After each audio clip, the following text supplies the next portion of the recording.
ఎంతమంది ఉన్నారని కాదన్నయ్యా, ఎవరు మనతో ఉన్నారనేది ఇంపార్టెంట్ అని అర్జునుడు ముందే తెలుసుకున్నట్టున్నాడు. అసలు కృష్ణుడు అర్జునుడికి రథసారథి ఎందుకయ్యాడు, ఎలా అయ్యాడు చూద్దామా? కురుక్షేత్ర యుద్ధానికి కృష్ణుడి సహాయం కోసం అర్జునుడు, దుర్యోధనుడు ద్వారకకి చేరుకున్నారు.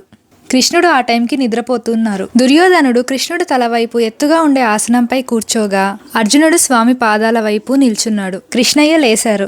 కళ్ళు తెరవగానే ఆయనకు పాదాల దగ్గరున్న అర్జునుడు కనిపించారు.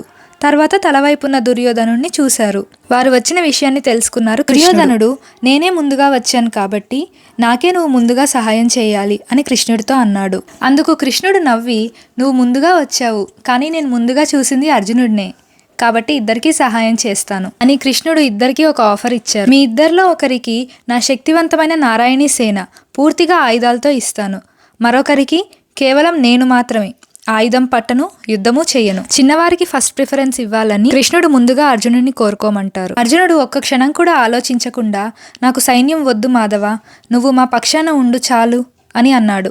అది విన్న దుర్యోధనుడు, అమ్మయ్య, అర్జునుడు నారాయణీ సేనను అడుగుతాడని భయపడ్డాను. దుర్యోధనుడు నారాయణీ సేనను ఎంచుకొని యుద్ధం గెలిచినంత హ్యాపీగా వెళ్ళిపోయాడు. తర్వాత కృష్ణుడు అర్జునుడితో, ఎందుకు అర్జున, నేను యుద్ధం చెయ్యను కదా, నా సైన్యాన్నన్నా తీసుకొని ఉండొచ్చు కదా అని అడిగారు. అందుకు అర్జునుడు, మాధవ, నువ్వు మా వైపు ఉండి మమ్మల్ని గైడ్ చేస్తే చాలు, మేము యుద్ధం గెలిచినట్లే అని అన్నాడు. అలా కృష్ణుడు పార్థసారథి అయి కురుక్షేత్ర యుద్ధంలో పాండవుల్ని గెలిపించారు. వీడియో నచ్చితే లైక్ చేసి జై శ్రీకృష్ణ అని కామెంట్ చేయండి.